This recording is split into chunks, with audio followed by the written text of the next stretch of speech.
tenido oportunidad de leer ese artículo que yo le pedí a la doctora Bugurulo que suba a la plataforma sobre el impacto de la publicidad con respecto a alimentos destinados a los niños en la televisión argentina o en los medios de comunicación de Argentina? ¿Han podido leer algo?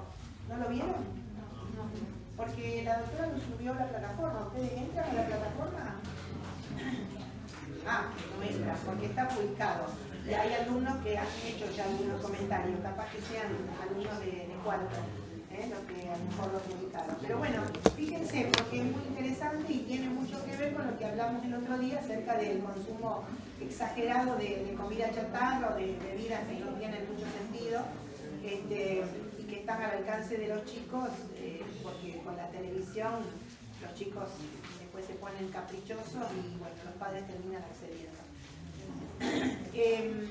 Después lo charlarán con sus docentes en todo caso. Bueno, vamos a dar comienzo a la charla de hoy.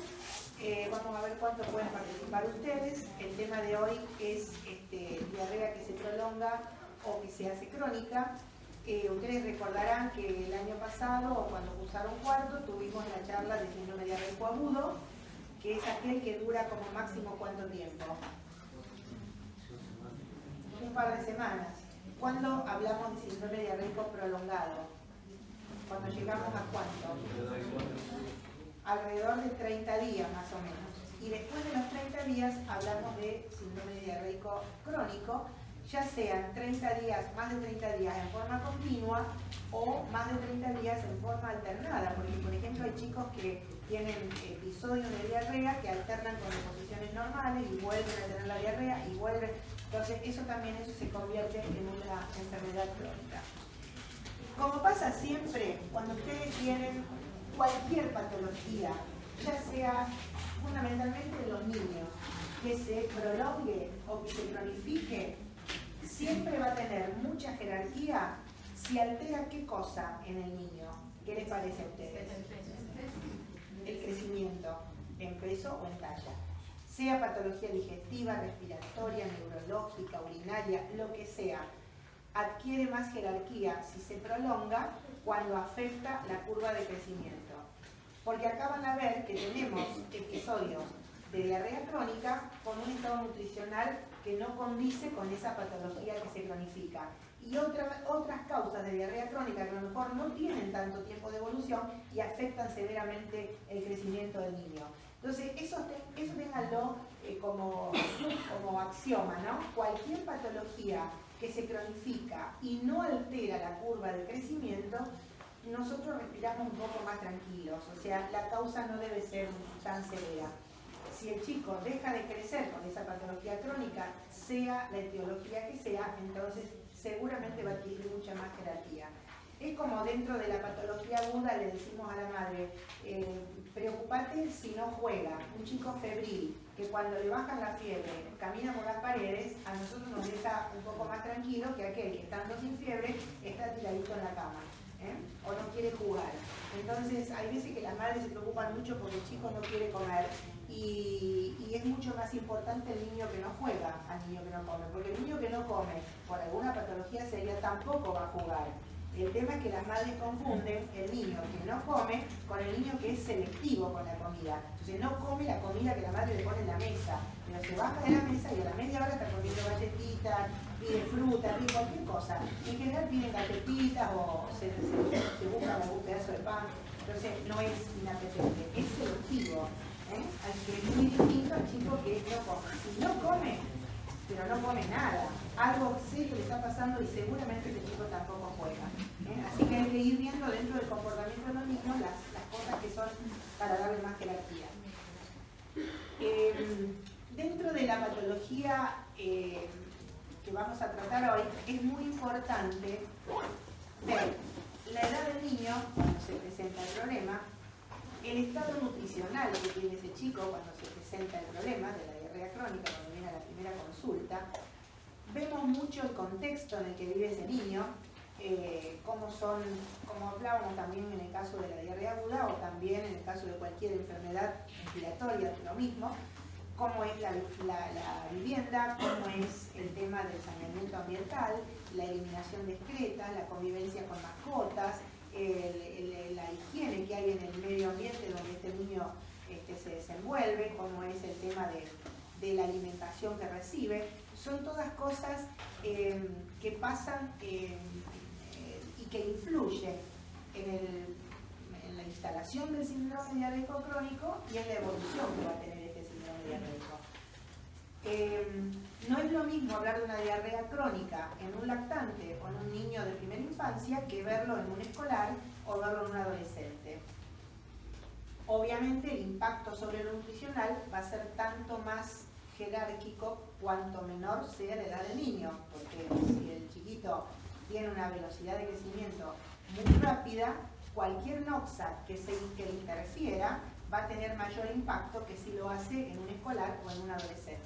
Entonces, la edad del paciente y el estado nutricional cuando viene a la consulta.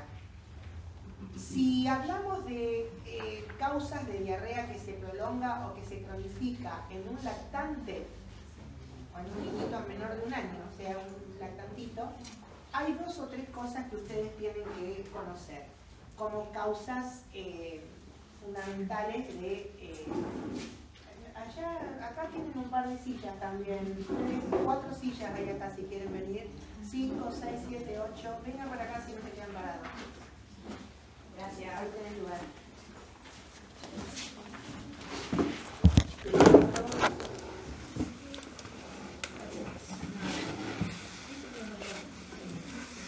Ahí tenés tu lugar. Entonces, tratándose de un lactante, ustedes piensen que habitualmente nosotros decimos lactancia materna exclusiva hasta los 6 meses. Van a ver, existe todavía como motivo de consulta el lactantito alimentado a pecho exclusivo, perfecto, crece, pero tiene deposiciones frecuentes, líquidas, explosivas, y viene la consulta si eso no será una diarrea. En el niño que toma pecho exclusivo, primero es muy raro que tenga una diarrea de origen infeccioso, o sea, por ahí el rotavirus, si se llegara a animar a meterse en el intestino de un lactante alimentado a pecho exclusivo, a corto plazo las inmunoglobulinas de la madre lo van a sacar corriendo el rotavirus, así que es muy raro que se enferme, y si se enferma va a ser una evolución no demasiado severa, a menos que el bebé tenga un compromiso inmunológico asociado más severo por la edad que tiene, pero si no, la lactancia materna es una protección importante. Pero a veces consultan las mamás y se interpreta como una diarrea la deposición normal del lactante alimentado a pecho exclusivo, que es una deposición líquida, explosiva, amarillo oro, de olor ácido, que si la mamá no le cambia enseguida el pañal le va a quemar un poquito, le irrita un poquito la piel de la cola, porque son deposiciones ácidas, con un olor ácido. Nada que ver con una diarrea que tiene un olor más pútrido, que tiene moco en las deposiciones, que cambia el color, se hace más un amarillo más no tan anaranjado como es el de la caca de pecho exclusivo. Así que ojo con eso, porque yo he visto tratados con crema de bismuto encima, que tampoco usamos como antidiarreico, deposiciones normales de un lactante alimentado a pecho exclusivo, sobre todo cuando el bebé es menor de 3 meses, que es cuando tiene las deposiciones más frecuentes, porque después de los 3 meses alimentado a pecho exclusivo, a lo mejor ya tiene una deposición por día y ya no llama tanto la atención. Así que ojo con confundir la deposición normal de un lactantito alimentado a pecho exclusivo con deposiciones diarreicas.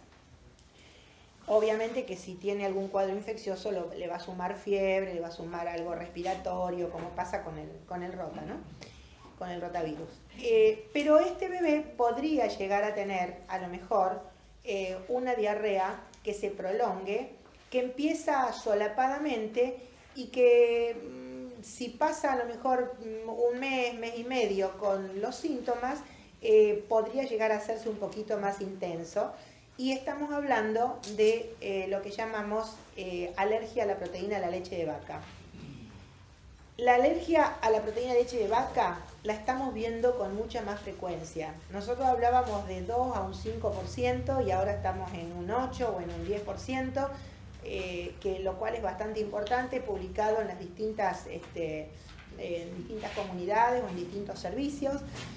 Y tenemos algunas presunciones de por qué se ha incrementado tanto el tema de la alergia a la proteína de leche de vaca, que incluso la puede desarrollar un bebé que toma pecho exclusivo, porque también reacciona a las proteínas de leche de vaca que toma la madre, de la leche o los lácteos que consume la madre y que pasan a través del pecho materno. Esas proteínas de leche de vaca que pasan en la leche de madre y que pueden darle al bebé el cuadro de alergia a esta proteína. Una pregunta. Sí. ¿Sería alergia o sería intolerancia? No, es alergia, es un mecanismo inmunológico. La intolerancia no implica un mecanismo inmunológico. Claro, Es intolerancia a alimentos, es lo que vamos a ver, por ejemplo, con la intolerancia a la lactosa. Pero no implica una base inmunológica. Cuando uno habla de alergia, habla de base inmunológica en el proceso. Entonces, a través de la leche materna se puede vehiculizar la proteína de la leche de vaca. Ustedes saben que la leche de vaca tiene dos grandes grupos de proteínas, la caseína y las proteínas del suero, lactoalbúmina y lactoglobulina. Estas proteínas del suero son las más alergizantes. La caseína también suele provocar alergia, pero no tanto como fundamentalmente la beta-lactoglobulina, dentro del grupo de alergias a proteínas alergizantes de la leche de vaca. Estas pasan por la leche materna de los lácteos que consume la madre y pueden darle un cuadro de alergia al bebé, que se manifiesta con deposiciones, a lo mejor con cólicos intensos, con moco, con estrías de sangre, a veces con verdaderas proctorragias, no solamente el moco con estrías de sangre, sino con chorritos de sangre que salen por la cola. A veces este es el comienzo de lo que los alergistas llaman la marcha atópica, y después de la alergia alimentaria, en el segundo año de vida viene la alergia respiratoria y después viene la alergia de piel, y van en la marcha atópica terminando con el asma. Eso es lo que en general vemos cuando el cuadro es muy severo. Y muy probablemente gatille esta alergia alimentaria el maldito biberón que le ponen al bebé de unas horas de vida, a las 3 de la mañana, cuando el bebé grita, no se prende bien al pecho, tiene horas de haber nacido, la mamá es primeriza, está angustiada, está cansada después del parto, y viene la enfermera de las 3 de la mañana y le dice, no mamá, este bebé está con hambre, y como no se prendió, directamente, toma, dale esta mamadera, 30 mililitros, y ahí gatillamos el fenómeno inmunológico. Aunque después no lo vuelva a repetir la introducción del biberón, ya es el primer estímulo para que se genere después la respuesta inmunológica. En algunos servicios de neonatología ya hemos implementado que cuando realmente necesitemos darle una fórmula al bebé ese que acaba de nacer, porque por X circunstancias no puede prenderse al pecho, y tampoco lo vamos a dejar, no vamos a ser tan fundamentalistas de decir, no, si no es la teta, nada, porque va a ser una hipoglicemia neonatal y puede tener serios problemas, tratar de usar fórmulas hipoalergénicas. Hay algunas neonatologías que esto lo han adoptado, pero no está consensuado entre pediatras, gastroenterólogos, neonatólogos y alergistas, entonces nadie lo quiere tomar como una norma, porque obviamente las fórmulas hipoalergénicas son fórmulas bastante más caras, entonces no se ha podido adoptar como una medida, pero en realidad habría que hacerlo porque no sabemos cuál es el niño que va a gatillar la alergia alimentaria a través de ese único biberón que recibe en las primeras horas de vida. ¿Querías preguntar algo? Sí, además de las manifestaciones, las deposiciones, ¿puede haber otros signos? Sí, por eso, lo que les acabo de decir, las deposiciones, como les dije, más los cólicos, a veces los vómitos, o sea, el chico la toma la leche y la empieza a tomar con avidez porque tiene hambre y empieza a retorcerse, empieza a hacer movimientos raros porque tiene cólicos gástricos, porque una de las cosas que puede producir la alergia es un edema de la mucosa pilórica que se puede confundir hasta con un síndrome pilórico. Hablamos de pilorismo funcional. En lugar de ser provocado por una hipertrofia de la capa muscular del píloro, está provocado por un edema de la mucosa del píloro. Entonces funciona como un trayecto obstruido, disminuido ¿cómo se llama?, de calibre, pero no es por hipertrofia, sino por edema de la hipertrofia muscular, sino por edema de la mucosa.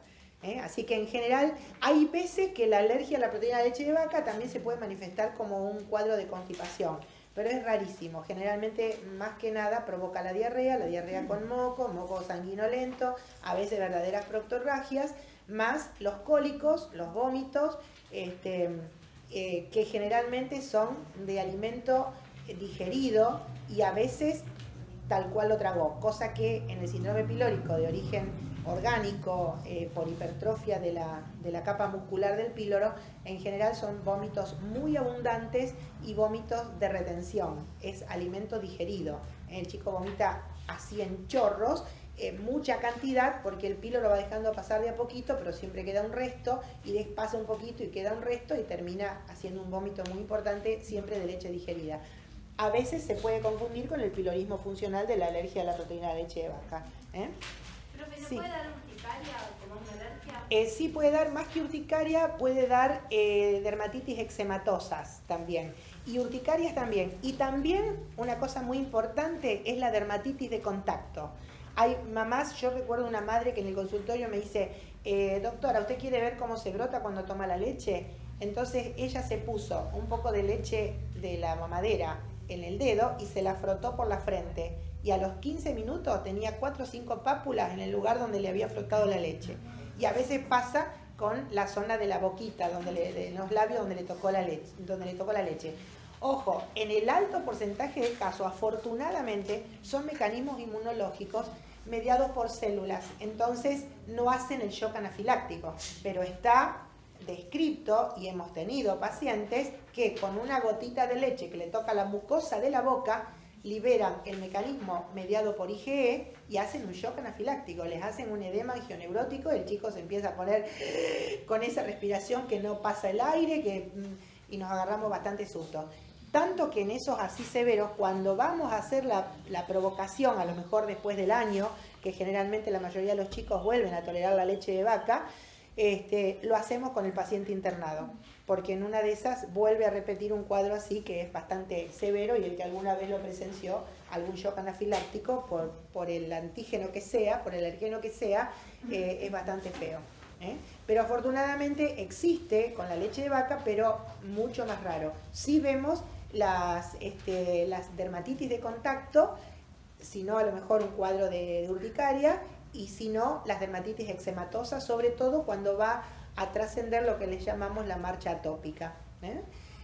Un poco tiene que ver todo este incremento de la alergia alimentaria en general, no solamente a la proteína de la leche de vaca, sino en general, a que estamos teniendo una colonización intestinal en el lactante bastante atípica debido al alto incremento de nacimientos por cesárea. Ustedes saben que cuando la biología no es que ha cambiado con el correr de los años, y yo cursé obstetricia hará 30 años, 35 años, y el 80%, por no decirles 85% de los partos eran normales, vía vaginal, y terminaban como parto normal, como está descrito en todos los libros. Hoy es al revés, tenemos un 70% y en algunos lugares 80% de nacimientos por cesárea. Nadie puede entender cuando nos juntamos y hacemos las reuniones interdisciplinarias, todo el mundo se rasga las vestiduras, que está todo bien, que no, la cosa es así, son un 80% de los partos terminan por vía vaginal, pero ahora estamos al revés. Entonces, ¿qué pasa? Cuando el bebé pasa por el canal del parto, la primera colonización bacteriana que hace es la de la flora vaginal de la madre. Y eso es lo que da origen a la flora bacteriana normal del lactante, que es la gendarmería del intestino del bebé. Es lo que va a pelear contra todas las agresiones, ya sean infecciosas o, en este caso que estamos hablando, inmunológicas. Sumado a esa historia, que el chico coloniza su intestino cuando nace por cesárea con las bacterias más patógenas o más raras que puede haber en un quirófano, que puede haber a los guantes del obstetra, o sea, es un ambiente estéril, pero cuando hay algún bicho, es un bicho por ahí un poco más resistente que los que vemos habitualmente.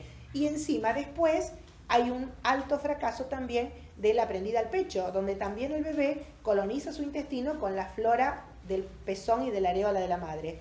Entonces, Son dos factores importantes a los que estamos un poco adjudicándoles esta cuestión de los cambios que tenemos en la microbiota o microflora del intestino de los bebés. Lo podrán buscar como, por ejemplo, teoría de la higiene.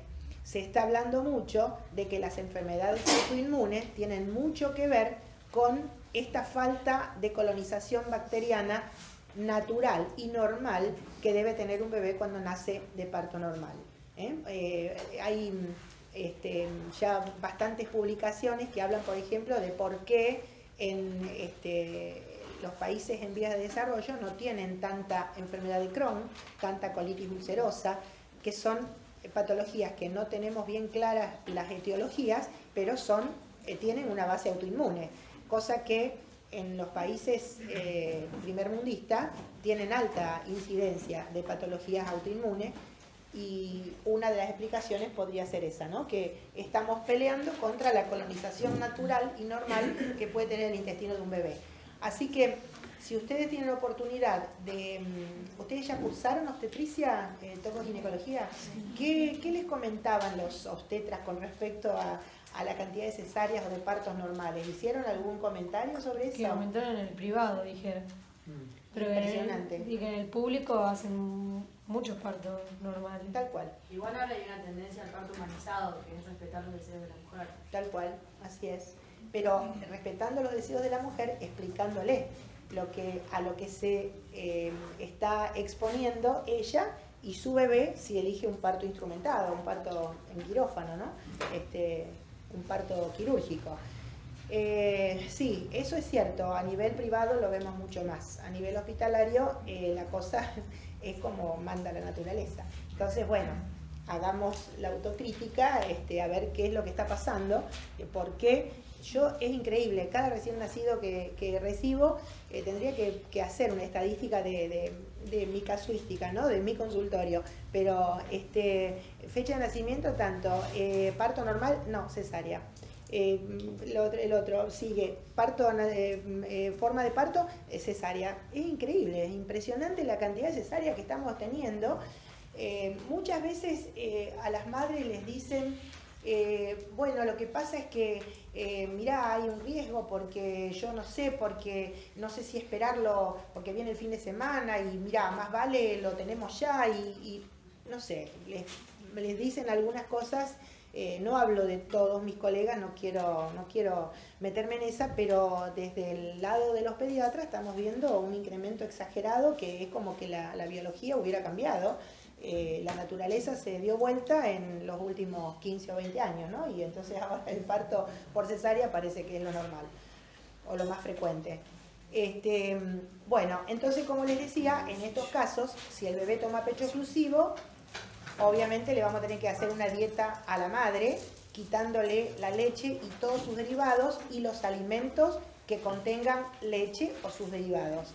Y el bebé sigue tomando pecho y el cambio es increíble. Lamentablemente no tenemos grandes estudios de laboratorio para decir si es positivo, es alérgico, si es negativo, no lo es.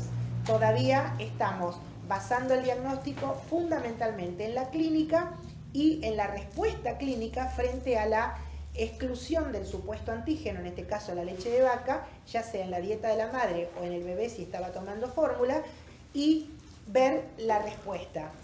Lo que dice el consenso entre los alergistas es que al mes habría que reenfrentarlo con el antígeno y ver si retoma los síntomas.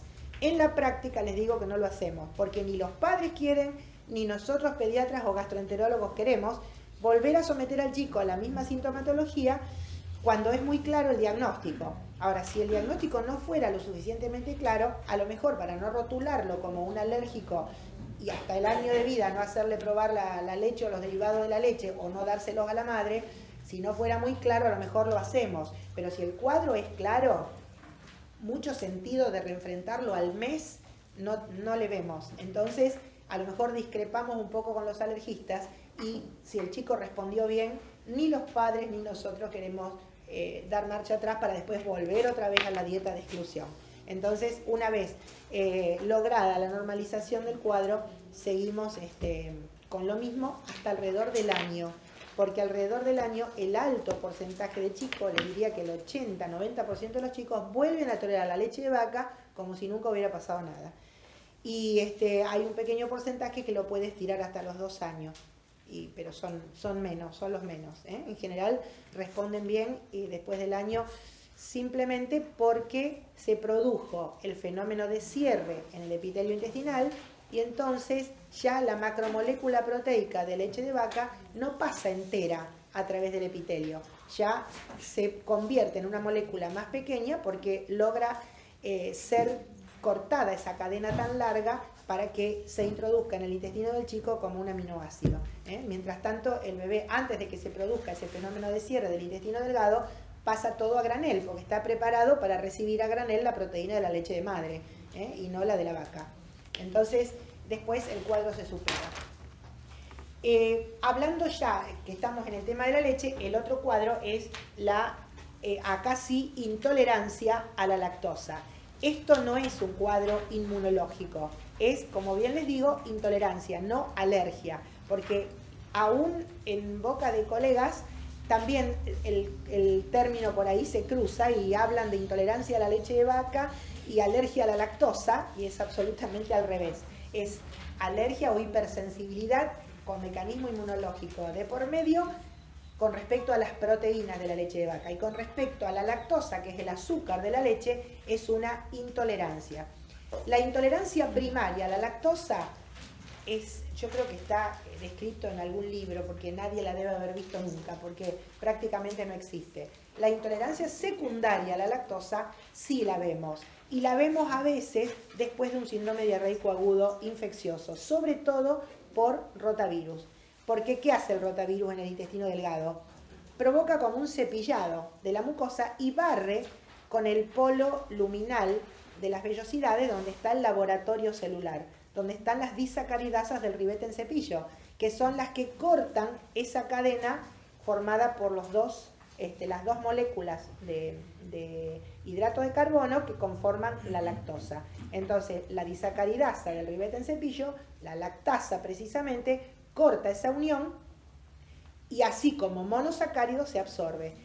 ¿Qué pasa? Hay veces que por la lesión del epitelio intestinal nos quedamos con un déficit importante de lactasa y el chico hace secundariamente a esa infección aguda una intolerancia a la lactosa. Cuando se recupera el epitelio, eso se superó y ya está. Y no lo confundan con las diarreas, con las deposiciones explosivas del lactantito pequeño, del niño de 1, 2, 3 meses, como decíamos antes, que sí, no es que tenga una intolerancia a la lactosa. Ese bebé está recibiendo un alimento, la leche de madre, que es hiperhidrocarbonada con respecto a la leche de vaca, porque tiene cantidades industriales de lactosa, porque esa lactosa, parte el bebé la va a recibir como nutriente y la otra parte va a quedar entera como disacárido en la luz intestinal y va a ser atacada como nutriente por el lactobacilo bífido anaerobio. Entonces, si no existiera esa cantidad extra de lactosa, el lactobacilo bífido anaerobio, que forma el 90% de la flora bacteriana normal del lactante alimentado a pecho exclusivo, no podría vivir si no tuviera ese exceso de lactosa. Entonces, cuando la bacteria esta la ataca para alimentarse, la desdobla y genera un meteorismo importante, una acidez en el intestino, que hace que haya deposiciones líquidas explosivas, como son las cacas normales del chico que toma teta. Volviendo a la explicación anterior. Entonces, también después de un síndrome diarreico agudo por rotavirus, podemos tener una diarrea que se prolonga por alergia alimentaria, porque así como cepilló el intestino, las vellosidades intestinales y barrió con las enzimas del ribete en cepillo y da la intolerancia a la lactosa, también al cepillar el intestino, las vellosidades, genera una mayor superficie absortiva para que pasen proteínas heterólogas de la dieta que hasta ese momento eran toleradas y a partir de ahora le genera una reacción inmunológica. Ambos cuadros de diarrea que se prolonga después de un síndrome diarreico agudo infeccioso lo conocemos como síndrome post-enteritis. Puede ser por alergia a la proteína transitoria, porque cuando se recupere el intestino la va a superar, o por intolerancia a la lactosa, que cuando se recupere el intestino lo va a volver a tolerar. Entonces, ¿qué hacemos? después del síndrome diarreico agudo infeccioso, una dieta tratando de bajar la cantidad de hidratos de carbono hasta que recupere las disacaridasas del ribete en cepillo y tratar de dar una dieta lo más hipoalergénica posible. Serían las dos terapéuticas que hacemos en lo que sería el síndrome postenteritis. Obviamente tratamiento encaminado a tratar esas dos fisiopatologías del cuadro. Sí, ¿qué me querías preguntar? No sé si entendí mal. Usted dijo que puede ser la intolerancia por rotavirus y también por una alergia, secundaria a la alergia. No, el rotavirus provoca la lesión del epitelio y ahí lo hace al niño estar expuesto a dos mecanismos fisiopatológicos de prolongación de la diarrea. O la intolerancia secundaria a la lactosa porque le barrió las disacaridasas, entre ellas la lactasa, o una alergia alimentaria a macromoléculas proteicas de la dieta porque el epitelio se hizo más permeable porque estuvo lesionado, hubo un daño mucoso. El daño mucoso es la puerta abierta a elementos de la dieta que pueden desencadenar el cuadro. Esto generalmente lo vemos en los bebés, en los chicos más chiquitos. En los chicos ya de 1 año, 2, o sea, primera infancia, ni que hablar en escolar, a veces tenemos los cuadros de diarrea que se prolongan debido a una mala técnica alimentaria. Y acá no me voy a explayar demasiado, pues ya casi lo vimos también en la clase anterior, y aparte es un poco lo que quiero que vean en ese artículo que les subimos a la plataforma, el altísimo consumo de hidratos de carbono en la dieta del niño de 1 o 2 años en adelante. Son dietas desequilibradas. Ustedes saben que el niño tiene que tener una dieta armónica, como todos nosotros, con aproximadamente un 35% de grasa, un 15% de proteínas y un 50% de hidrato de carbono. Esa es la dieta equilibrada, armónica, que debe recibir todo el mundo. Estos chicos están en una dieta que tiene a lo mejor un 70 o un 75% de hidrato de carbono, porque viven comiendo pan, galletitas, facturas, bizcochos, dulces, chocolates, helados, tortas, postres, y a lo mejor rechazan todo lo que es la carne, el huevo, los cereales. Entonces tienen un neto predominio, ni que hablar con el consumo de jugos y gaseosas, caramelos, golosinas. Vienen los abuelos y consideran que los van a querer más y le traen el paquete de caramelos en lugar de traerle una manzana, por ejemplo. Entonces, está muy metido en la población en general, en la cultura que nos toca vivir, el alto consumo de azúcares y de harinas en la dieta. Cuando viene el paciente con el cuadro de la diarrea, uno le pregunta, lo primero que preguntamos es la historia alimentaria. Y entonces le decimos a la mamá, si vos tuvieras que decirme ¿qué alimentos prefiere más tu hijo? ¿Irías al lado de las pastas o irías al lado de las carnes y las frutas y verduras? Y es sistemático, todo el mundo encara al lado de las pastas, de los dulces, o sea, de los hidratos, con poco aporte de proteínas y grasas. Entonces, esto desequilibra la flora bacteriana normal que tenemos en el intestino, porque hay un aumento, una oferta mayor de hidratos, de los cuales se van a encargar la flora sacarolítica. Entonces hace después una hipertrofia de esa flora sacarolítica en detrimento de la flora proteolítica, que es la que se encarga de las proteínas, y esto genera el meteorismo, la distensión abdominal, las deposiciones explosivas, todo lo que encuadra o encaja en lo que es una diarrea fermentativa. Antes le llamábamos dispepsia fermentativa, después lo de dispepsia quedó medio de lado y hablamos de diarrea fermentativa, que tiene la particularidad de no alterar demasiado el estado nutricional del chico. Cuando viene un niño con una diarrea fermentativa es muy raro que pierda peso, porque tiene una dieta hipercalórica, una dieta con cualquier cantidad de azúcares. Entonces no pierde tanto peso a pesar de que tiene una diarrea que por ahí le va a llevar un tiempito hasta que lo corrige. Y es matemático, ustedes le bajan la cantidad de hidrato de carbono de la dieta y la madre viene generalmente la citamos a los 3, 4 semanas, un mes generalmente de la consulta, y me dice, es otro chico, ya no le duele la panza, ya no tiene tanto meteorismo, duerme mejor. Es increíble porque el exceso de hidrato de carbono conduce a esa sintomatología. y como les digo, no altera en general demasiado el estado nutricional ni el estado general del paciente. La otra causa número 1 en los chicos generalmente mayores de 1 año, aunque hay excepciones, es el tema de las enteroparasitosis, que tampoco me voy a detener mucho porque van a tener un seminario en especial, pero en general las que más diarreas provocan, diarreas que se prolongan, son los protozoarios. Entren en nuestro medio la maldita giardia, que la tenemos acá y la tenemos en Barrio Martín y la tenemos en los country y la tenemos en todos lados, porque los quistes de giardia, ya se los van a contar, pero les voy adelantando, vienen en el agua, ya son parásitos que se transmiten a través del agua. Nosotros tenemos la planta que potabiliza el agua de Rosario. El agua de Rosario es un agua potable de excelente calidad, pero no se puede pelear 100% contra la contaminación. Primero, la toma de agua para consumo está aguas abajo de la desembocadura del Ludueña, que es un arroyo pluvio-cloacal.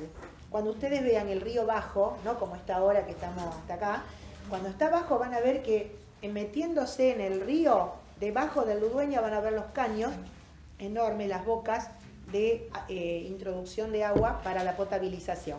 O sea, aguas abajo del Ludueña.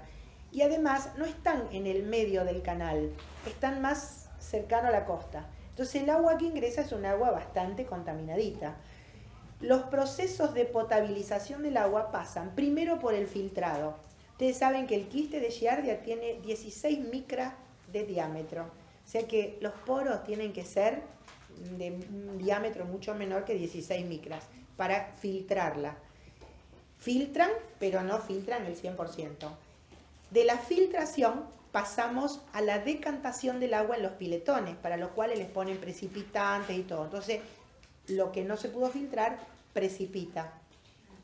Todo no logra precipitar, y de ahí pasamos a la cloración del agua. Y la cloración a los quistes de giardia no les hace ni jota, para nada. Convierten el agua en bacteriológicamente potable, que significa con menos de 2 coliformes por mililitro. Esa es el agua bacteriológicamente potable, que es la que estamos tomando y que es excelente. Pero a los quistes de giardia, algunos pasaron igual. La misma gente de Aguas Provinciales nos dicen, nos aconsejan, que en los lugares donde hay tanques arriba de las casas, por ejemplo en los edificios, traten de ponerse de acuerdo de hacer una limpieza por lo menos 2 veces por año. Cada 6 meses limpiar el tanque, porque así como decantan en los piletones, también decantan en los tanques. Y llega un momento que pasan a granel. Entonces, no es tan raro pensar que en los mejores niveles sociales y en los últimos podamos tener la contaminación con quistes de giardia. Además, la giardia es un parásito que utiliza a las mascotas, perros y gatos, como huéspedes intermediarios, que no sufren la parasitosis. Por eso el veterinario no trata a las mascotas contra protozoario, por lo menos no contra este protozoario. Los trata contra el mintos, que son los gusanitos que ustedes ven. El perro tiene ascaris, tiene el otro, el primo hermano del ascaris, el toxocara, que son gusanos que se ven. Los quistes de giardia no se ven y los protozoarios tampoco se ven, son todos microscópicos. Pero además el animal no tiene síntomas y el animal toma agua de cualquier lado, que se contamina con cualquier cosa. Entonces, ojo con la gente los chicos que hacen giardiosis a repetición, ahora se llama giardiosis en lugar de giardiasis, oxuriosis en lugar de oxuriasis, pero bueno, por ahí da lo mismo. Cuando las hacen reiteradamente hay que hablar con el veterinario para ver qué se le puede dar a la mascota que convive con el chico, aparte de la limpieza del agua, del tanque de agua. Así que la giardia en general habita en el intestino delgado superior, tapiza las paredes del duodeno, que es donde se absorbe naturalmente el hierro. Entonces, uno de los síntomas cuando hay una giardiasis de larga data es la anemia ferropénica, porque el hierro pasa de largo, no se absorbe porque genera una producción importante de moco que tapiza las vellosidades intestinales y el hierro no se puede absorber. Provoca dolor abdominal recurrente, provoca alteración del sueño por el dolor abdominal, trastornos del carácter, porque el chico está molesto, está histérico porque no está bien, tiene ciertas molestias, no es un dolor que lo va a postrar, pero tiene molestias, y alterna de posiciones normales con deposiciones disminuidas de consistencia, con moco, y van y vienen. Y uno le hace la dieta y mejora, pero mejora relativamente, porque el parásito sigue estando. Entonces, hasta que no tratamos la parasitosis, esto sigue. En general son los protozoarios los que provocan más diarrea crónica, y en zonas endémicas de amebiasis van a tener la diarrea crónica, pero no con las características de la diarrea de Delgado que provoca la giardia, sino las proctocolitis, porque la ameba habita en el colon. Entonces puede dar deposiciones con moco, con sangre, tipo los síndromes disentéricos. El síndrome disentérico viene de la comparación con la disentería amebiana, fundamentalmente ameba histolítica. Porque ameba coli se lo considera relativamente saprófita, relativamente, pero siempre que la encuentren, trátenla, porque atrás de la ameba coli o del blastocystis aparece la giardia seguro.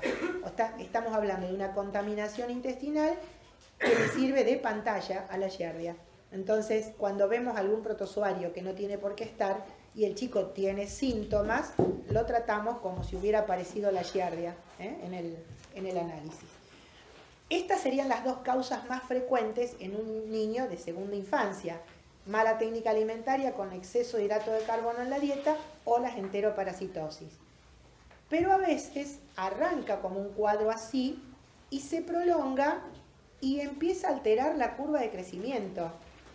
Empieza el chico a mantener el peso, lo empieza a perder, y si la cosa sigue, se desnutre y termina deteniendo la talla. Y acá ya la cosa, como bien les dije al principio, si me altera mucho el estado nutricional del niño, la causa no debe ser tan facilonga, no debe ser un parásito, una mala técnica alimentaria, y tenemos que pensar en algún cuadro. ¿Qué les parece a ustedes?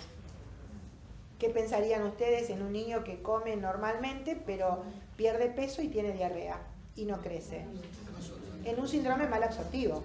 Y entre nosotros tenemos una alta carga genética derivada de nuestros ancestros italianos y españoles, con una incidencia de enfermedad celíaca, que es el paradigma de síndrome malabsortivo en la infancia, de más o menos 1 cada 80. O sea que si acá somos 100, algún celíaco va a haber, diagnosticado o a lo mejor subclínico todavía, como forma silente, latente o potencial de ser celíaco. Esta enfermedad es una enfermedad genética con una base autoinmune, y que si no se trata puede desencadenar otras enfermedades autoinmunes. La que más se le asocia generalmente es la diabetes tipo 1, como enfermedad autoinmune asociada a la enfermedad celíaca. Y lo mismo en el diabético tipo 1, la que más se le va, a lo mejor se destapa primero como diabético y siempre lo estamos investigando a ver si no desata la enfermedad celíaca. Siempre le estamos pidiendo los anticuerpos al diabético, y al celíaco siempre le estamos pidiendo la curva de glicemia. O sea que son dos enfermedades autoinmunes que se asocian bastante. También hay hepatitis autoinmune, tiroiditis autoinmune, asociada a la enfermedad celíaca, que no se trata. La enfermedad celíaca, como les dije, tiene una base inmunológica de tipo autoinmune. Hay un daño mucoso que hace que penetre la gliadina, que es la proteína del gluten, de 4 cereales: trigo, avena, cebada y centeno, que alteran la permeabilidad intestinal y terminan con una atrofia vellositaria del intestino delgado, que afortunadamente no es total, porque si fuera total sería incompatible con la vida. Es parcheada o es en grandes segmentos, pero bueno, son varios metros de intestino delgado como para que se afecte todo. Fundamentalmente afecta a yeyuno ilion, más que duodeno, pero también el duodeno está comprometido. Lo que pasa es que no es en toda la superficie absortiva. Provoca atrofia vellositaria, o sea, destrucción del epitelio. Si ustedes recuerdan, el epitelio intestinal tiene cripta vellosidad, ¿no es cierto? La vellosidad intestinal y la cripta. Las células desde la cripta van creciendo, suben a la vellosidad, y cuando llegan al polo de la vellosidad intestinal, ahí se hacen funcionalmente maduras. Acá, como hay un barrido, una destrucción total del epitelio intestinal, predominan las células de la cripta, que son absolutamente inmaduras. Entonces llegan a la base de la vellosidad y de ahí no pasan, porque está atrofiado, está barrido. Entonces no hay manera de digerir ni de absorber el alimento. Dentro de los síndromes malabsortivos, ustedes pueden tener los de causa preepitelial, hablando del epitelio intestinal, los de causa epitelial y los de causa postepitelial. La enfermedad celíaca estaría dentro de las causas epiteliales, porque hay destrucción del epitelio. O sea, el alimento llega bien, sufre el proceso digestivo endoluminal, o sea, las enzimas pancreáticas están, las enzimas gástricas están, la bilis está, la digestión endoluminal se hace, pero cuando ese nutriente se quiere absorber, no hay vellosidades para que se absorban y entonces sigue de largo. Una de las cosas que vemos es la esteatorrea, o sea, la excreción importante de grasas en materia fecal. Antes lo medíamos con el test de Van de Kamer. Ahora ya no usamos más el test de Van de Kamer. Lo van a ver en el libro.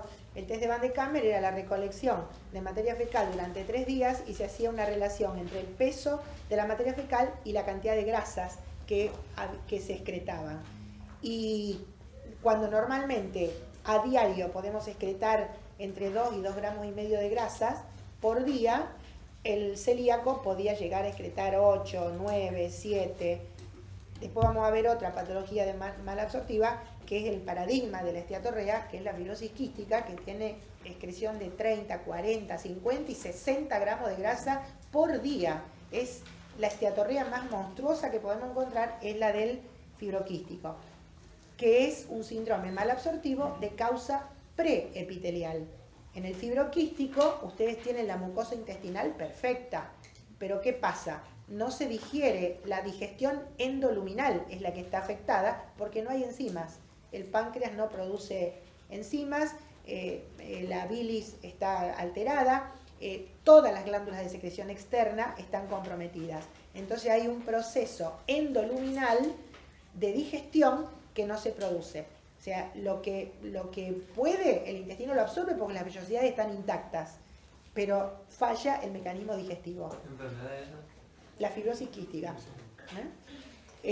O mucoviscidosis también se llama. Ahora vamos a decir 2 palabras de eso. Y después las causas posepiteliales serían aquellas que el alimento se digirió en la luz porque las enzimas están intactas, la mucosa intestinal está perfecta, se absorbió, pero desde ahí el pasaje del nutriente desde el corion de la mucosa al torrente circulatorio vascular o linfático está alterado, como pueden verlo a veces en los linfomas, en las linfangiectasias congénitas, o sea, está alterado el transporte del alimento, del nutriente, después que se absorbió. Esa sería la causa posepitelial. Eso es rarísimo en pediatría y bueno, no le vamos a dar mucha jerarquía. A veces la tuberculosis intestinal también provoca un síndrome malabsortivo de causa posepitelial. Pero lo que nosotros más vamos a ver, recuerden, 1 cada 80, es el celíaco. El celíaco arranca, tiene que tener un tiempo de exposición de la mucosa al gluten para empezar a tener la atrofia vellocitaria. O sea, no es que el chico come la galletita y en 10 días tiene la atrofia. Por eso no pidan anticuerpos en un chico de 9, 10 meses por una diarrea crónica, porque no tuvo tiempo de desarrollar la enfermedad celíaca. Generalmente, cuanto más precoz se introduzca el gluten en la dieta, cosa que ahora el pediatra y el médico generalista que atiende niños lo tiene bastante internalizado y el gluten lo pone después de los 6 meses seguro, es muy raro que un chico al año, a los 11, 12 meses desarrolle la enfermedad. Generalmente empiezan con los episodios diarreicos, que mejoran un poquito con la dieta y después vuelven y así van y vienen, después de los 14, 15, 18 meses. Entonces, cuando viene a la consulta y uno lo ve tan chupadito, le decimos a la mamá, ¿pero cuánto hace que está así? No, esto no hace mucho, porque mire la foto de cuando cumplió el año. Y cuando cumplió el año está soplando la velita del año y es un mofletudo, un cachetudo, un nene normal, y uno ve la curva, ve los registros del pediatra y al año pesaba 10,5 kilos, 11, y ahora tiene 18 meses y estamos en 9,5 kilos.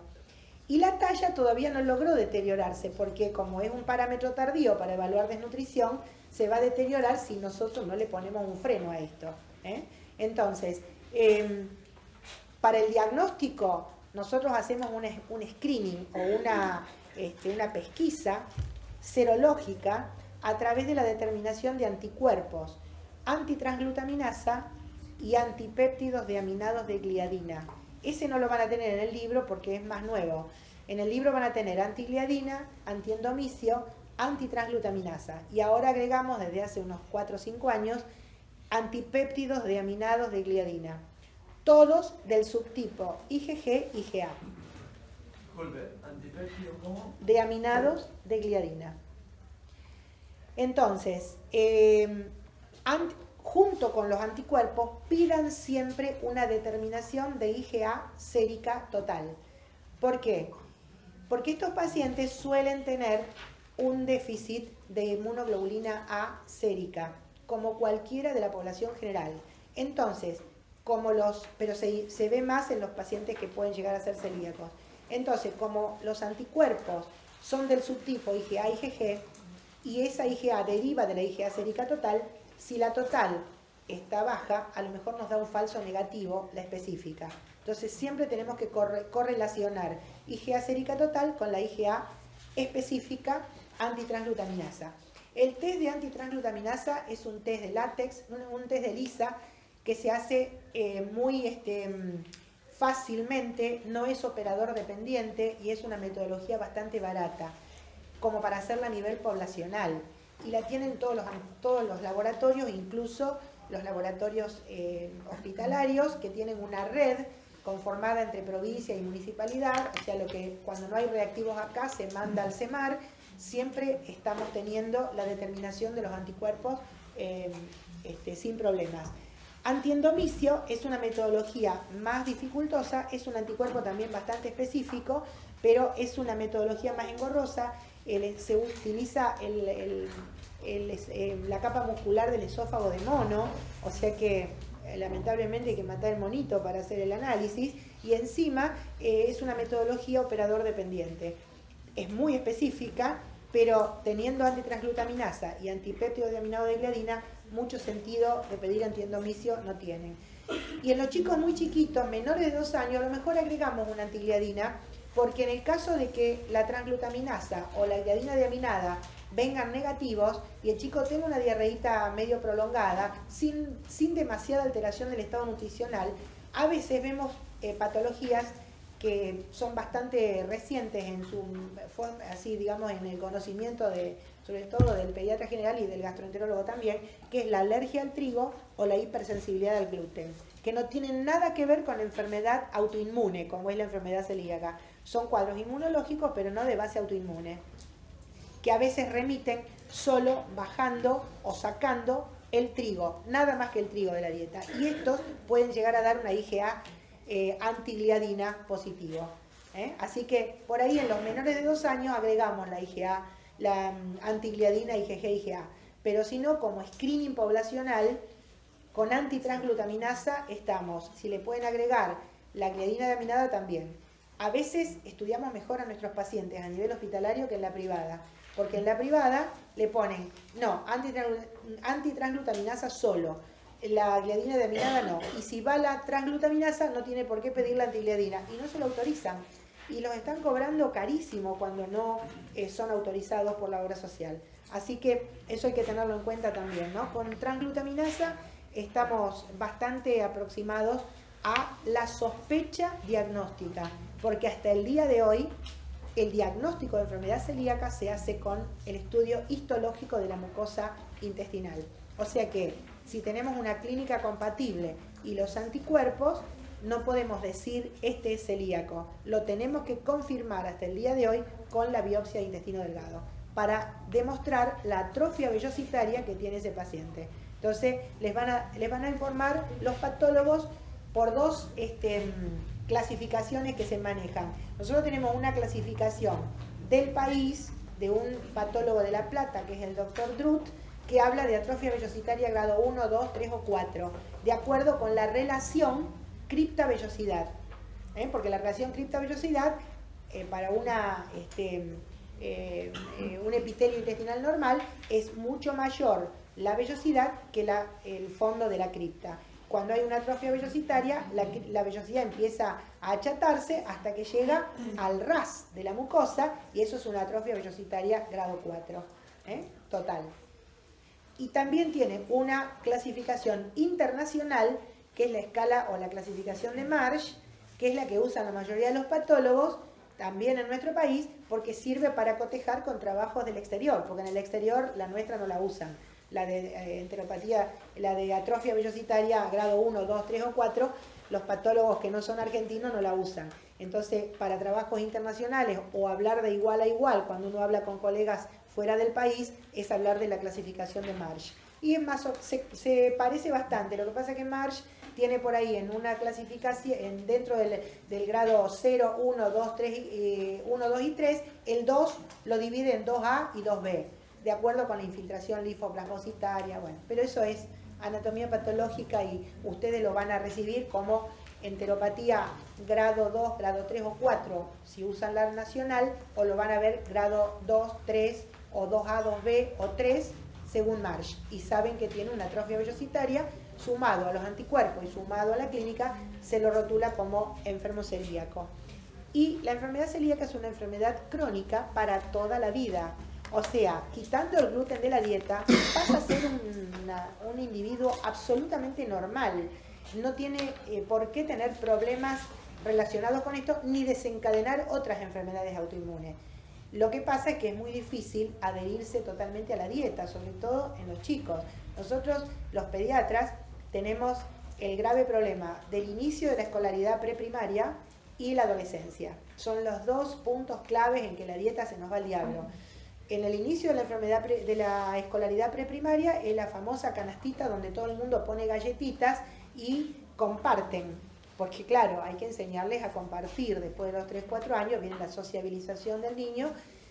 Y ahí el celíaco tiene que poner sus galletitas y solo puede comer sus galletitas. No puede comer, él pone las suyas y no puede comer las del compañero.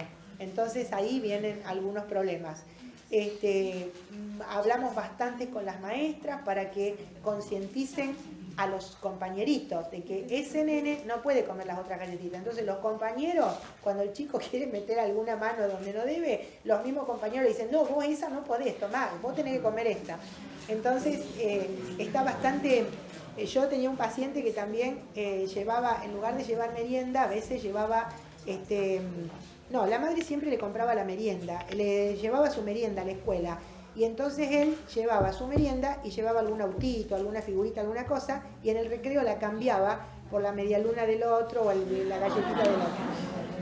A uno le parte el alma porque el chico no sabe a lo que se está exponiendo. Pero la cosa es así, entonces hay que hablar mucho con la maestra fundamentalmente para que la maestra les vaya diciendo, bueno, esto es así, vos no podés por esto, pero sos un nene como todos los demás, podés jugar, podés hacer todo lo que hacen todos, pero vos tenés que comer esta galletita. Pasada esa edad de los 3, 4, 5, 6 años, el chico se concientiza y después no hay más problema. Y en la adolescencia, agárrense, porque ahí es terrible. La cerveza, que tiene cebada, cómo no va a ir a Billy Lomito, cómo no va a ir al otro a comer la pizza, y aparte el adolescente no quiere ser diferente. El adolescente, yo tengo pacientes diabéticos, insulinodependientes, que hacen complicaciones de su diabetes porque no quieren decir que él se tiene que hacer la insulina, no quieren exponerse a los compañeros de que ellos son especiales y que tienen una enfermedad crónica. Entonces, ese es otro momento que hay que trabajar un montón y a veces hacer una charla con alguna psicóloga para que lo ayude a asumir que él es una persona absolutamente normal, pero que no puede comer esas 4 harinas.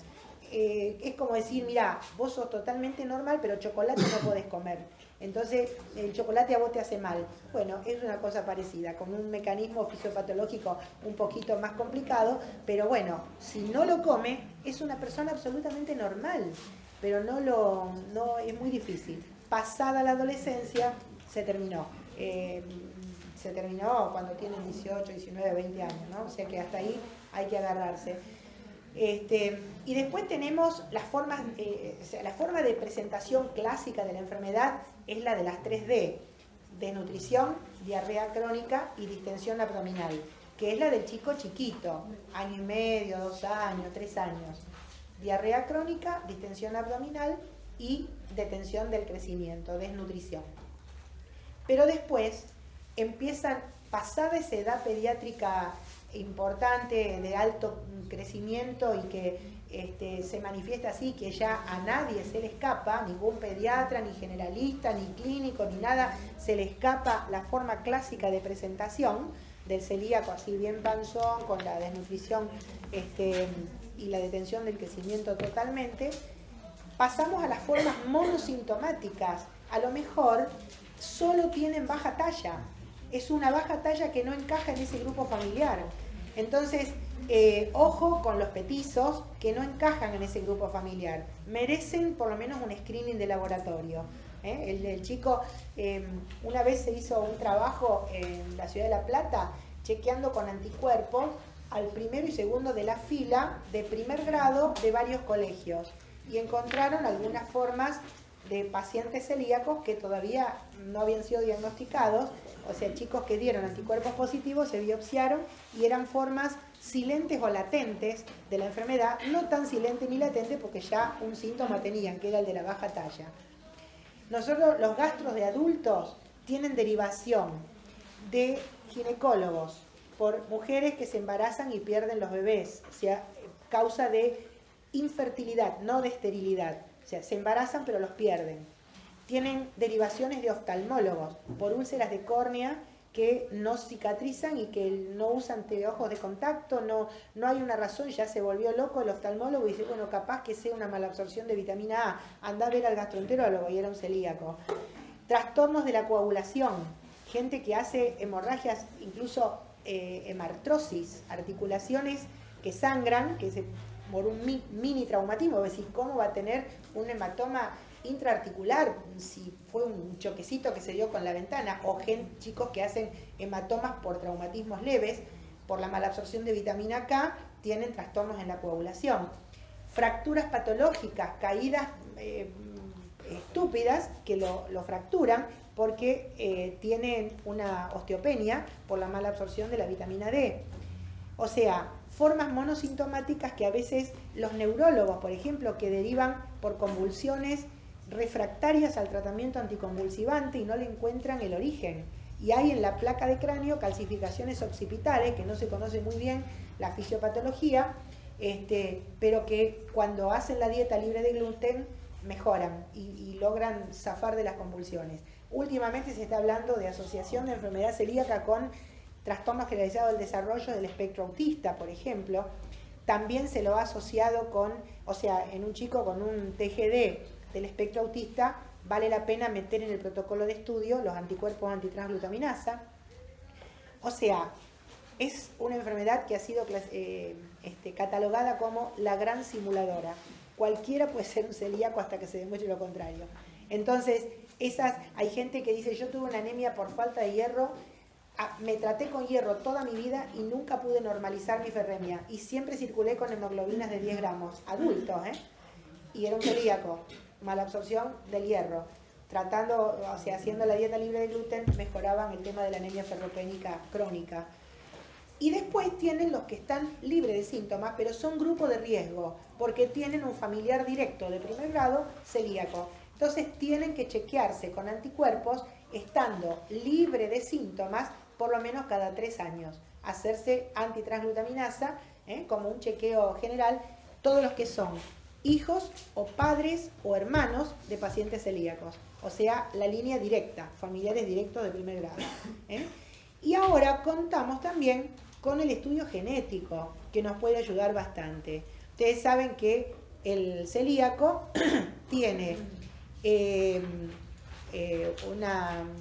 como es una enfermedad de tipo genética, antígenos de histocompatibilidad del subtipo DQ2 y DQ8.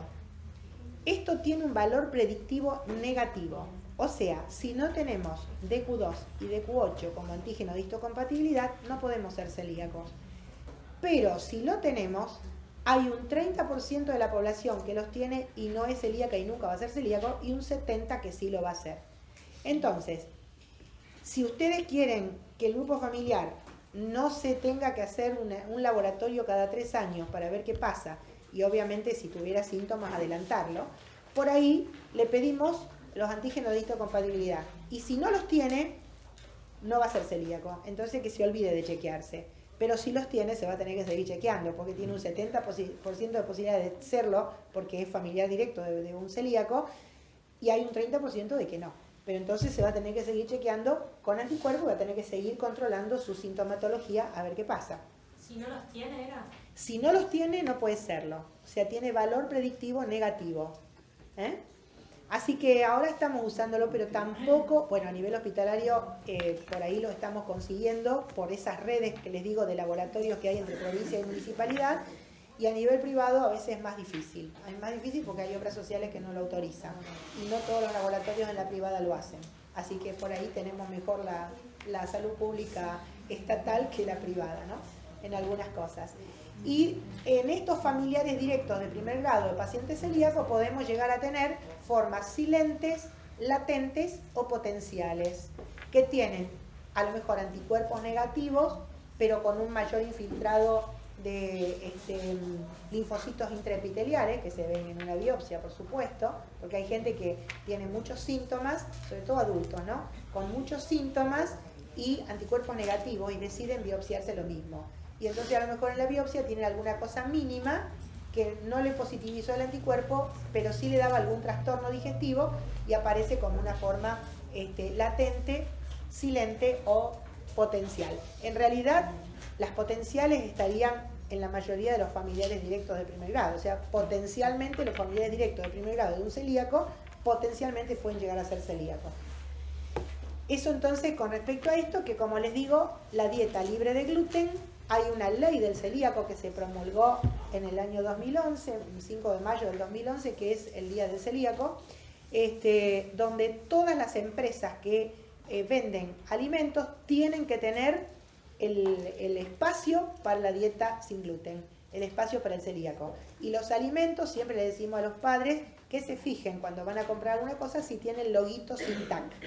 El loguito que hay muchos que es un redondelito y dice sin TAC, o sea, sin trigo, avena, cebada, centeno, o bien una espiga de trigo cruzada, como si fuera el prohibido estacional, pero con el trigo en el medio, que también dice sin TAC. Si están certificados, se pueden comer, y si no están certificados, ante la duda, que no lo hagan, que no lo prueben. Les aconsejamos que compren alimentos de empresas que exportan, porque cuando exportan tienen que estar realmente concordar lo que dicen en la etiqueta con lo que hay adentro, si es que se le hace un análisis al azar. Si no, que se olviden de exportar. Entonces, si los llegan a agarrar con que dicen que hay una cosa y tiene otra.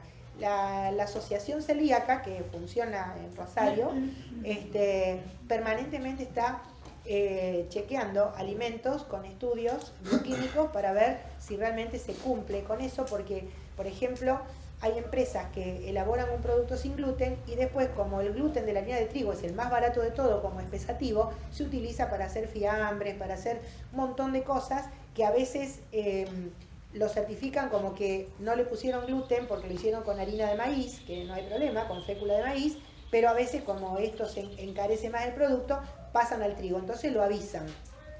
Una cosa pasó, por ejemplo, con las salchichas de Paladini.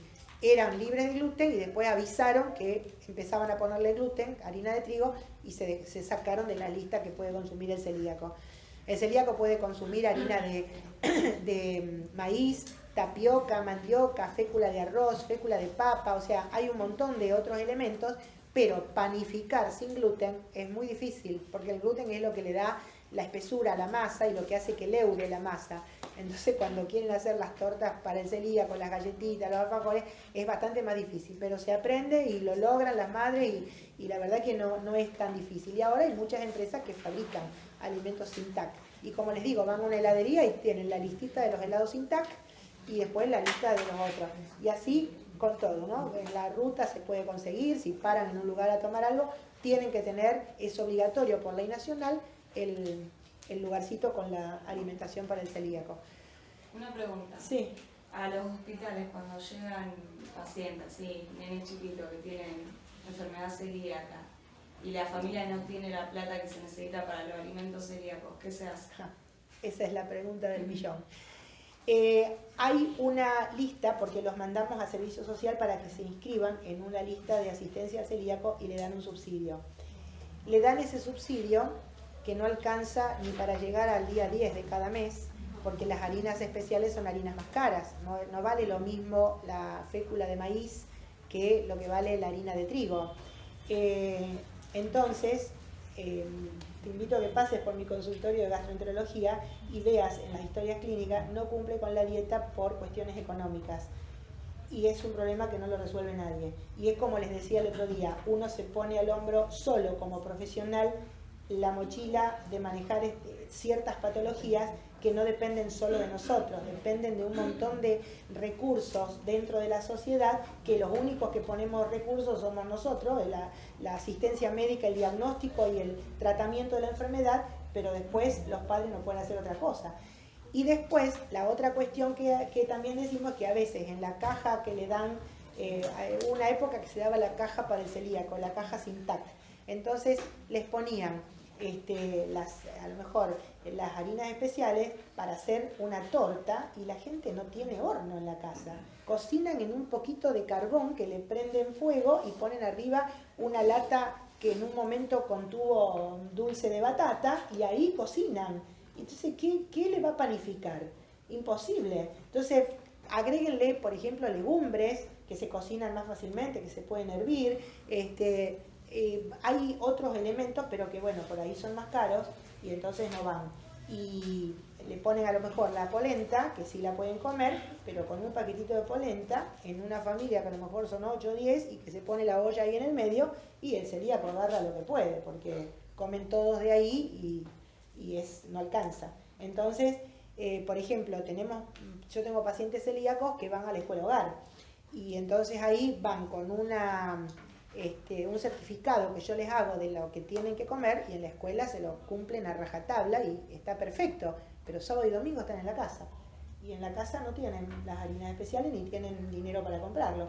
Y si el hermano o el primo o el vecino, porque comparten todo ahí, están comiendo facturas que consiguieron en la panadería, que son de hace 2 o 3 días, pero le dieron un bolsón de facturas, y el celíaco va y lo come.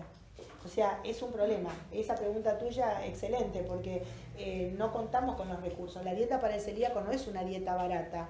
Afortunadamente el celíaco no necesita medicación, porque si ustedes piensan, el diabético también tiene que hacer dieta, pero también tiene que hacerse la insulina. Entonces, a veces no hay, a veces hay problemas de importación y tampoco la tienen, y es mucho más grave que esto, porque encima, acá, el chico hace transgresiones y no se nota enseguida. A lo mejor pasan largos años de forma, digamos, subclínica, y debuta con una crisis celíaca a los 20 años, o debuta con una diabetes porque desató otra enfermedad autoinmune porque no trató correctamente su enfermedad celíaca. Entonces, ese es un problema muy serio que tenemos. Imagínense que si lo tenemos acá, lo que debe ser en comunidades más pequeñas donde hay menos recursos todavía, ¿no? Así que hay una lista donde ellos se incorporan para recibir un subsidio. Pero la otra cosa que sucede es que ese subsidio lo comparten con otros hermanitos. Porque vos decís, sí, le compro una harina especial al celíaco, pero el otro que tiene 2 años, que tiene 1 año, que tiene 6 años, que no son celíacos, tienen hambre. Entonces, si no tienen un apoyo para esos chicos, usan el dinero que hay para el celíaco o la caja con alimentos para el celíaco para darle al resto de los hermanitos. Es lo que pasa saliendo de la enfermedad celíaca, pasa con la leche. Cuando les dan la leche y le dicen menores de 2 años, mayores de 2 años, leche no les damos más, porque ya son más grandes, que coman otra cosa. No tienen otra cosa. Y venga el hermanito a tomar una mamadera y el de 2 años quiere la leche. Entonces, ¿qué hacen? La diluyen para que la caja tire todo el mes para 2 o 3 chicos. Entonces le terminan dando agua con una medida de polvo de leche, porque la tienen que estirar, porque el de 2 años toma la leche lo mismo que el de 1. Entonces no tomará la mamadera, supuestamente, pero la leche la tendría que consumir. Entonces sí, está bien, yo estoy de acuerdo. El lactante es el menor de 1 año. Mayores de 1 año pueden comer otras cosas, pero no los podemos liberar de tomar una taza de leche o de tomar un biberón. Sobre todo porque no tenemos con qué reemplazarlo. Porque yo les digo, un desayuno saludable puede ser un desayuno con ensalada de frutas. No tenemos por qué tomar la leche. Hablando, por ejemplo, de un escolar. ¿Para qué la leche? Si puedes desayunar una ensalada de fruta, que excelente. Pero ¿cuánto hay que gastar en la verdulería para comprar la fruta? O sea, uno habla de dieta saludable, mucha fruta, mucha verdura, pero fortuna lo que sale la verdura y lo que sale la fruta. Entonces por ahí la leche es un poco más económica y hasta por ahí nomás. Así que bueno, eso lo van a ver en los consultorios, se van a dar cuenta de la problemática que tenemos social con todo lo que está pasando, ¿no? Lo que pasa en este país. Y eso que acá estamos en la gloria, no pensemos que pasa fuera de Rosario, ¿no? En los lugares o en los centros de salud que no son de acá del hospital. Hablamos de Cerámica, esos lugares así. Bueno, y dos palabritas más, esperen, no se acomoden, son dos minutitos. El fibroquístico, como les decía, es una enfermedad, es un síndrome malabsortivo, pero mucho más grave que la enfermedad celíaca. Porque el fibroquístico es una enfermedad también genética, es la enfermedad genética letal más frecuente en pediatría. La enfermedad genética letal más frecuente en pediatría.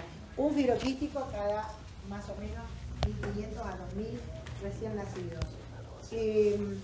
Ahora tienen un pronóstico muchísimo mejor que hace 20 o 30 años atrás, donde el promedio de sobrevida era 5, 7, 8 años.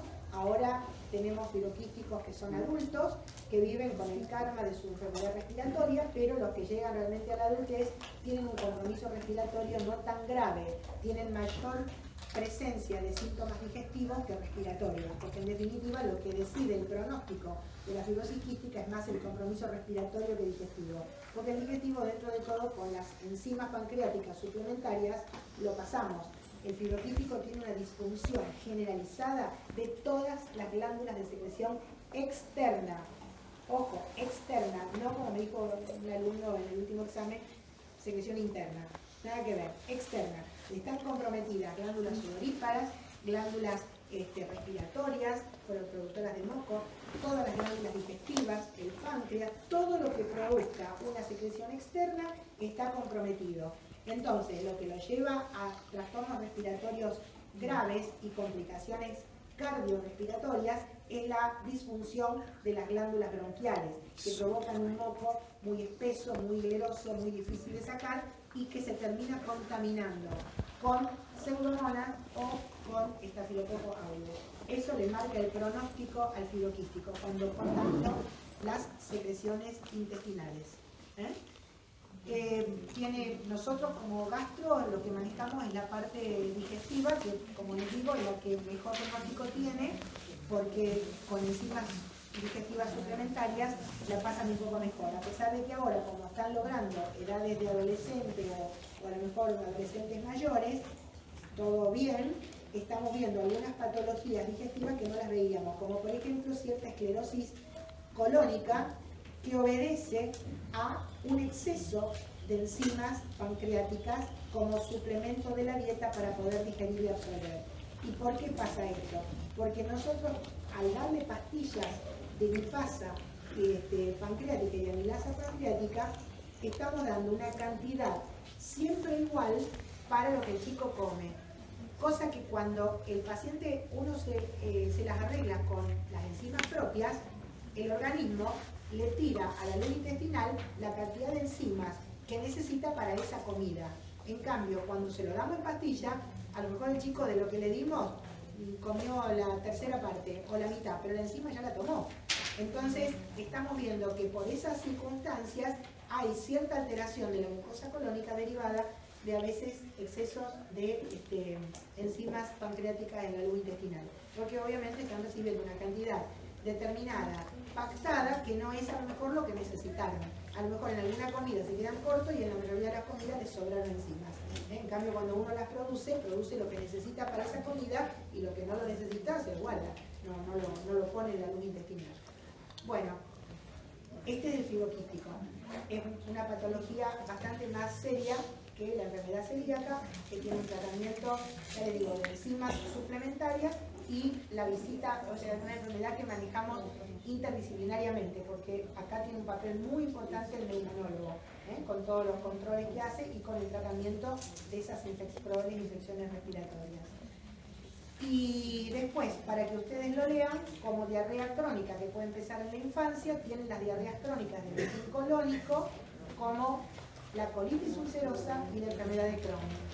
La enfermedad de Crohn en pediatría prácticamente rarísima, prácticamente no la vemos. Pero la colitis ulcerosa sí, y puede empezar en edades bien precoces. Y tienen deposiciones con moco, sangre, son patologías.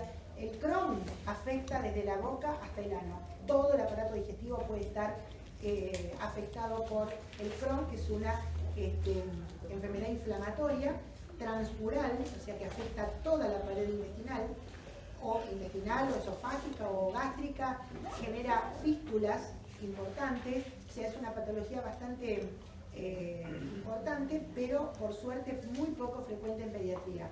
En cambio, la colitis ulcerosa es una patología que afecta la mucosa colónica, es una proctocolitis, o sea que afecta también la mucosa rectal y en general todo el colon. No produce tanto deterioro nutricional como produce el Crohn y tenemos manera de tratarla, a pesar de que por más que lo tratemos y el paciente ande mejor, digamos que desde la parte estructural del intestino siempre se sigue alterando, siempre hay problemas, a pesar de que está bajo tratamiento, la patología sigue, está asintomático, pero la lesión inflamatoria está, entonces bueno, siempre tiene que estar bajo controles, haciendo endoscopías para ver cómo está esa mucosa, porque tiene por ahí alguna posibilidad de tener alguna malignización dentro de los pseudopólipos que a veces se generan en una colitis ulcerosa. Así que bueno, esto es lo que más o menos les quería decir. Yo me gustaría que de todo lo que hablamos, que lo tienen que conocer, pero de todo lo que hablamos, lo que más van a ver son las diarreas prolongadas por mala técnica alimentaria o por enteroparasitosis en la mayoría de los niños desde el año en adelante. No lo descarten la parasitosis en el lactante. Yo lo que ya les contaba que tuvimos uno con un cuadro pseudo-oclusivo intestinal por un ovillo de Ascaris en un bebé de 5 meses. Así que no es tan infrecuente pensarlo, ¿no? Sobre todo cuando viven en hacinamientos, comparten con la cama con perros. Así que no lo descarten. La alergia a la proteína de leche de vaca, piénsenla aún en el bebé que toma pecho, si tiene los síntomas que dijimos. Y hay una patología que le llamamos diarrea crónica inespecífica del niño de 1 a 4 años, que no altera el estado nutricional, que no le encontramos etiología. El chico tiene cada tanto cacas feas, por ahí mejora, pero crece como los dioses, no tiene parásitos, lo desparasitamos igual, aunque el parasitológico venga negativo y el cuadro no cambia, y es simplemente una contaminación medioambiental que sufre el intestino porque es la edad de la deambulación, la edad en que empieza el gateo, empieza la marcha, todo lo que hay en el piso se lo meten en la boca, se comen la comida del perro, se toman el agua del gato, hacen todo va adentro, contamina el intestino y el sistema inmune se va estimulando, barre con lo que puede, mejora, la dieta lo protege un poquito, vuelve, y cuando ya empiezan a tener idea de las normas de higiene, de lavarse las manitos antes de cada comida, de cuando salen del baño y todo lo demás, se va diluyendo el tema y dejan de tener diarrea como por arte de magia.